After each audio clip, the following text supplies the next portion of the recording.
Olá, amigos. Vamos dar início a mais uma preleção do Centro Espírita Allan Kardec de Campinas. E hoje nós vamos estudar o capítulo 10, os itens 3, 5 a 10, 15, 19, 20 e 21, cujo título é Bem-aventurados aqueles que são misericordiosos. Mas antes de iniciarmos a nossa tarefa, como é de costume em qualquer atividade numa casa espírita, nós vamos fazer uma pequena oração para que a gente possa harmonizar o ambiente fluídico do nosso trabalho. Convido então a todos para que elevemos os nossos pensamentos a Deus, ao Mestre Jesus e aos amigos espirituais, pedindo que nesse momento nós possamos ser bem influenciados para que tenhamos uma preleção clara, objetiva e que principalmente as palavras que serão aqui ditas possam chegar e tocar no coração daqueles que estarão nos acompanhando. E mais do que isso, que essas palavras possam transformar, servir de um elemento de transformação para que coloquem em prática a grande mensagem enviada pelo Mestre Jesus. Se conosco, Jesus, hoje e sempre. Dessa forma, então, como já dissemos, vamos estudar o capítulo 10. E ele fala de misericórdia, ou dos misericordiosos. Primeiro vamos definir o que é misericórdia. Misericórdia é um sentimento de compaixão que é despertado pela desgraça, pelo sofrimento ou pela miséria de alguém. Ter compaixão no coração significa ter capacidade de sentir aquilo que a outra pessoa sente, aproximar-se de seus sentimentos, dos sentimentos dessa pessoa, Ser solidário com elas. Essa seria uma definição de misericórdia. Vamos imaginar que em algum momento de nossas vidas nós sejamos ofendidos por alguém. Qual seria a melhor atitude a seguir a partir de uma situação como essa? A primeira reação seria se defender com todas as possibilidades que tivermos, inclusive com o uso da força física, se for possível. Mas isso não seria nada ético. Mas considerando que somos cristãos, qual deveria ser a reação de um cristão que busca a sua reforma íntima, enfrentando os desafios dessa dura tarefa?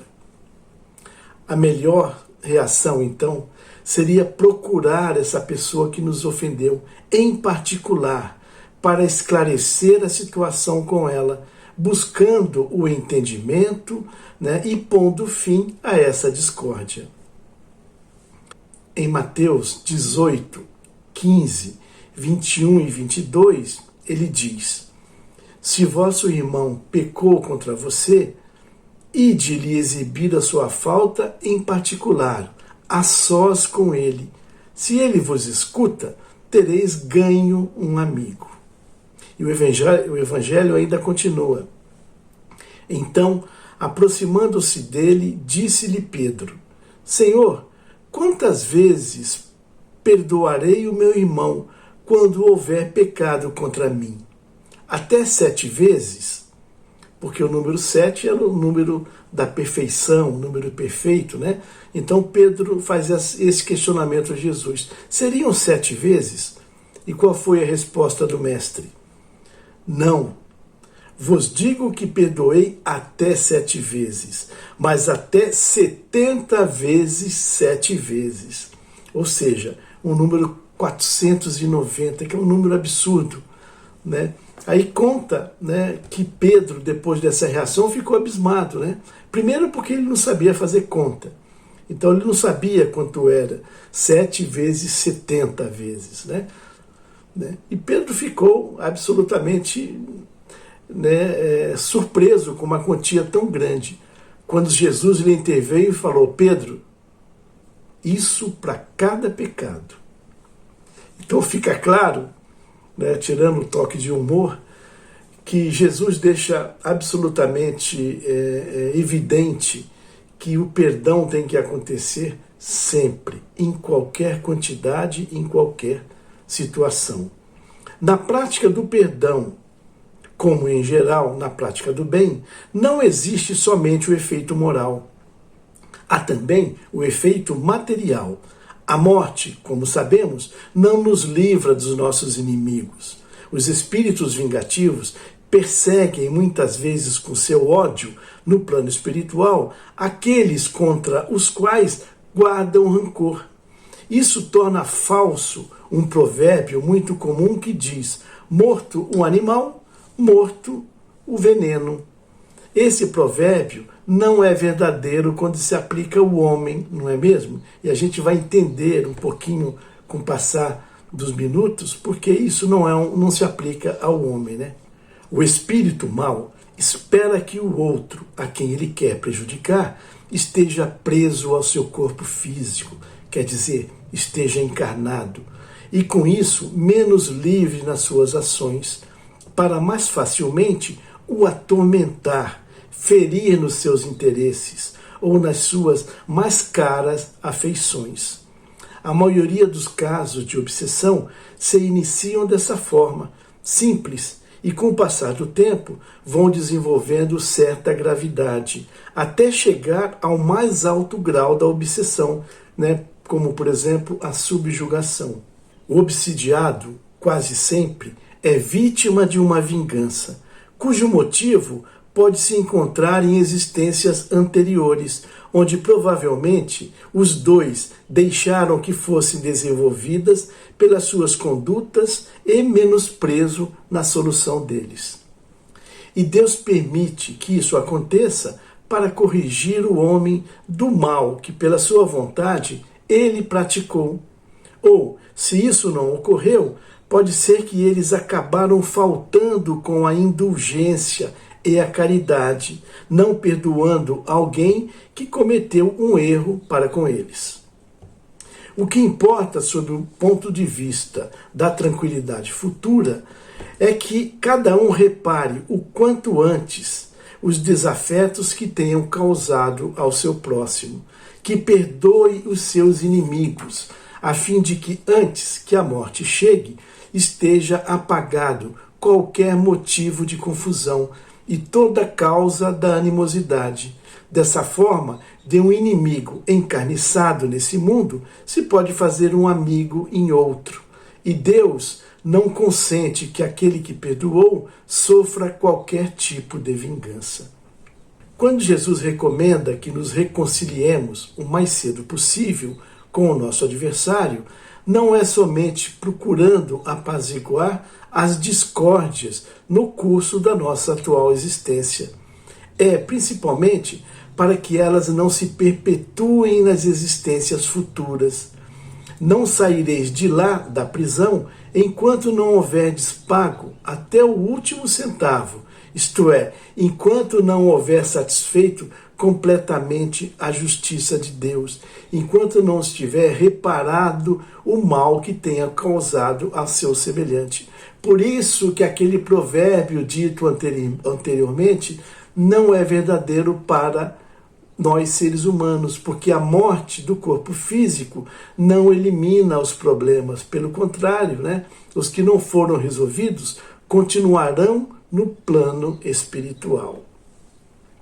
O Evangelho continua então com o tema: qual é o sacrifício mais agradável a Deus? Então ele continua: se, portanto, quando fordes colocar a sua oferta no altar, e se lembrar que o seu irmão tem qualquer coisa contra você, deixe a sua dádiva junto ao altar e vá antes reconciliar-se com o seu irmão. Depois, então, retorne à casa e faça a sua oferenda. Quando Jesus diz, vá se reconciliar com o vosso irmão antes de colocar a sua oferenda no altar, ele ensina que o sacrifício mais agradável a Deus é aquele que o homem faz do seu próprio ressentimento e que antes de se apresentar para ser perdoado, o homem precisa ter perdoado e reparado a falta que tenha causado a alguém, a algum outro seu irmão. Só então a sua oferta será bem aceita por Deus, porque ela virá de um coração que se livrou de todo e qualquer ressentimento mau. Naqueles tempos, era comum aos judeus praticarem os sacrifícios materiais como uma oferta a Deus. Jesus aproveitou essa prática comum para ensinar, aproveitando então uma tradição dos judeus que era praticar a oferenda. O cristão, portanto, não oferece bens materiais, pois ele já entende e já se espiritualizou com relação ao sacrifício. Com isso, o preceito ganha ainda mais força. Ele oferece, então, como doação, a sua alma a Deus. E é essa alma que precisa ser purificada antes que Deus aceite essa oferenda. Essas palavras de Jesus também poderiam ser entendidas dessa forma: entrando no templo do Senhor, deixe para fora todo o ressentimento de ódio e de animosidade, todo mau pensamento contra o seu irmão. Só então os bons espíritos levarão sua prece para Deus. Fica claro quando a gente entende dessa forma, né? Esse é o ensinamento que Jesus oferece nessas palavras. Deixe a sua oferenda junto do altar e vá primeiro reconciliar-se com o vosso irmão, se quiserdes ser agradável ao Senhor. E o Evangelho continua, num tema também bastante importante: o argueiro e a trave no olho. É muito difícil a gente enxergar nossos próprios problemas ou os nossos defeitos. Quase sempre encontramos bastante problema nos outros. E essa é uma das maiores insensatez do ser humano.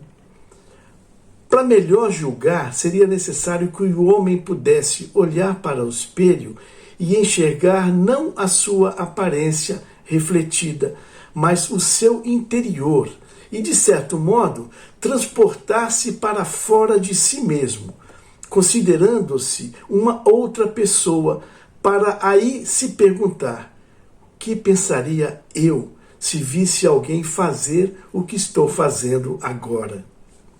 É o orgulho, essa grande chaga, que acaba induzindo o homem a esconder de si mesmo os seus defeitos, tanto os defeitos morais quanto os defeitos físicos. Em Mateus, capítulo 7, versículo 3 a 5, nós temos: como é que você vê um cisco no olho do seu irmão, enquanto não enxerga um pedaço de pau no seu próprio olho? Tira primeiro a trave do vosso olho e depois então decida como poderá ser tirado o cisco no olho do seu irmão. Essa insensatez é contrária à prática da caridade, porque a verdadeira caridade, ela é modesta, simples, indulgente. Caridade orgulhosa é um contrassenso, já que na sua essência esses dois sentimentos, caridade e orgulho, acabam por se neutralizar, um ao outro. Quando perdoamos o inimigo, estamos pedindo perdão a nós mesmos e dando uma prova de amizade. Perdoar as ofensas é mostrar-se melhor do que era. Se perdoarmos, Deus também nos perdoará. Mas se por outro lado formos duros, exigentes para com os outros, como poderemos desejar que Deus se sensibilize com as nossas necessidades? Coitado daquele que diz: nunca perdoarei, pois está pronunciando a sua própria condenação. De fato, existem duas maneiras bem diferentes de se perdoar. Uma é o perdão que vem pelos lábios, e a outra é o perdão que brota do coração. Muitos dizem, com referência aos seus adversários: eu te perdoo, mas interiormente estão dando risadas, estão felizes com o mal apresentado. E comentam mentalmente: ele está recebendo o que merece. Ou ainda dizem: eu te perdoo. E acrescentam: mas não me reconciliarei nunca. Não quero tornar a vê-lo, nunca mais em minha vida. Será esse o perdão ensinado por Jesus? Claro que não. O perdão verdadeiro é o perdão cristão. É aquele que lança um véu sobre o problema do passado. Esse tipo de perdão é o único que vos será considerado, já que Deus enxerga a porção mais íntima, mais pessoal do nosso coração. O esquecimento completo das ofensas é próprio das grandes almas. O rancor é sempre sinal de inferioridade. É por isso que o verdadeiro perdão se reconhece muito mais pelos atos praticados do que pelas palavras mais belas que sejam pronunciadas. São Luís nos experimenta nessa parte final do Evangelho com algumas perguntas que, em função do nosso tempo, vamos destacar duas perguntas para a nossa reflexão. A primeira delas: se nenhum de nós é perfeito, então ninguém tem direito de repreender o seu próximo. Será que é verdadeiro esse questionamento? Certamente não é essa a conclusão a se tirar, porque cada um de nós deve trabalhar pelo seu progresso e também pelo progresso de todos, e sobretudo daqueles que temos o dever de cuidar, de tutelar. Mas por isso mesmo, tudo deve ser feito com moderação, sempre com um propósito útil, e não simplesmente pelo prazer simples de repreender alguém, pois nesse caso, a repreensão seria uma maldade, e na primeira situação, ela é um dever, o de tutelar e de cuidar de alguém, que a caridade manda que seja cumprido com todo o rigor que a gente puder cumprir. A segunda pergunta que São Luís nos estimula para a reflexão: há casos em que seja útil revelar o mal de outra pessoa? É muito delicado essa questão, e para resolvê-la é necessário que se apele para a caridade bem compreendida. Se as imperfeições de uma pessoa não prejudicam, senão a ela mesma, nenhuma utilidade haverá em divulgá-la. Olha que interessante. Se o mal for só para ela, para que divulgar? Mas se, porém, elas podem acarretar prejuízo para outra pessoa, deve-se atender de preferência ao interesse da maioria, do que ao interesse de uma só pessoa.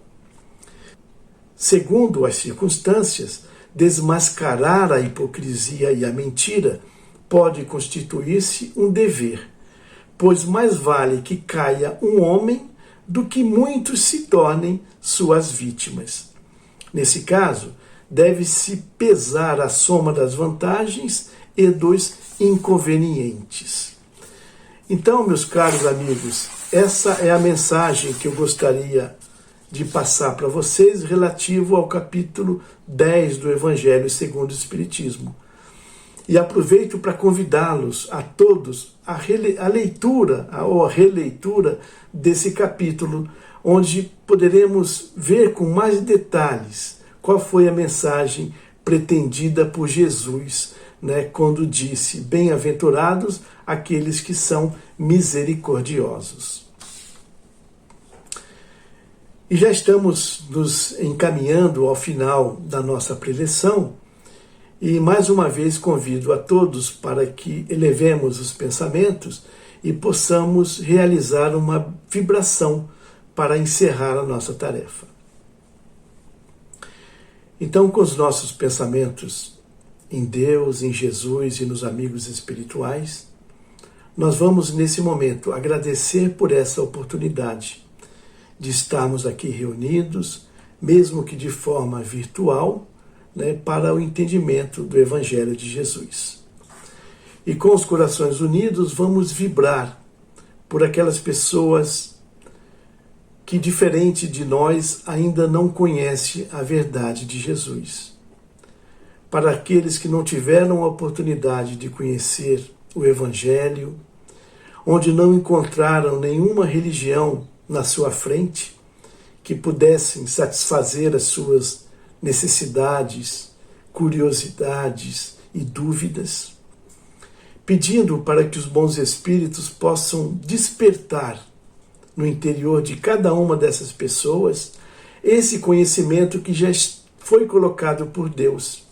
É como uma sementinha que possa desabrochar, que os bons espíritos possam então estimular o desenvolvimento do conhecimento divino que encontra-se latente na maioria dessas pessoas.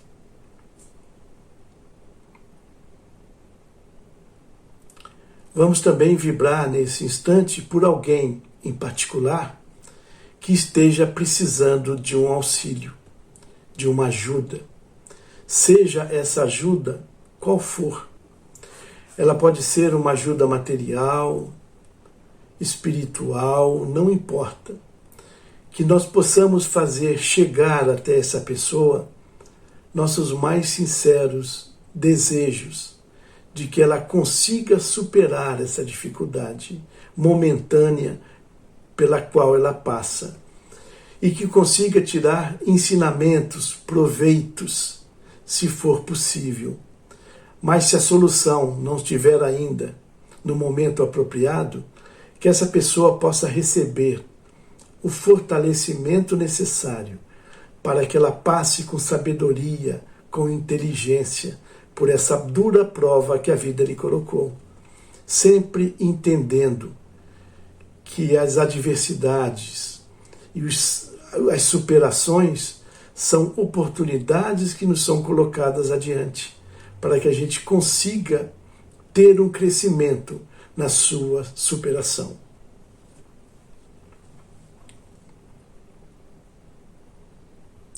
Vibremos nesse momento pela paz mundial, pela paz na nossa cidade de Campinas, no nosso estado de São Paulo, no nosso Brasil e no mundo todo, que nesse instante passa por uma conturbação muito grave.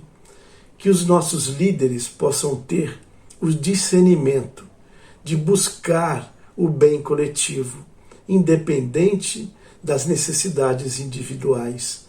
Que os bons espíritos, que o Mestre Jesus possa fortalecer o ser humano nesse instante, para que a gente consiga, sim, superar essas dificuldades, sempre pautados no seu Evangelho, nos seus ensinamentos, na mansuetude, na resiliência e na confiança em Deus.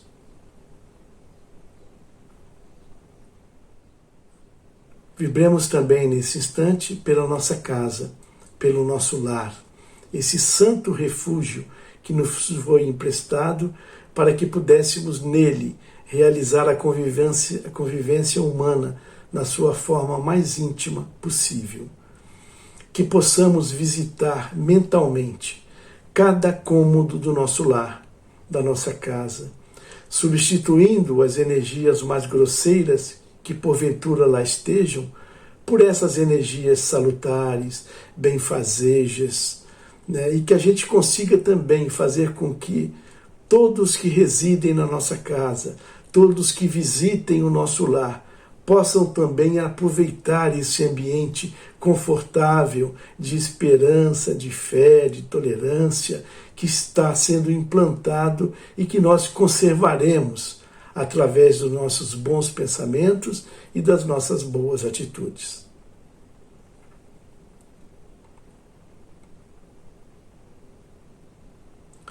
E por fim, vibremos por nós próprios, por nós mesmos, pedindo para que Jesus possa se manter sempre presente no nosso coração, para que a gente se sinta sempre motivados a levar adiante as tarefas da seara de Jesus e principalmente que a gente consiga se fortalecer nos ensinamentos para que possamos realizar uma das mais difíceis tarefas que estão sob nossa responsabilidade nessa vida, que é a nossa reforma íntima.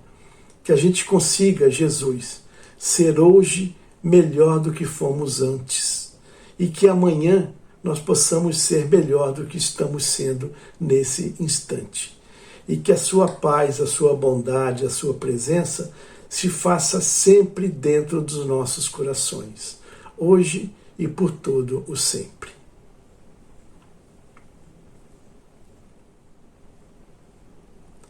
Dessa forma, então, finalizamos mais uma preleção do Centro Espírita Allan Kardec, desejando um abraço fraterno a todos e a esperança de revê-los em breve nos nossos próximos encontros. Um abraço.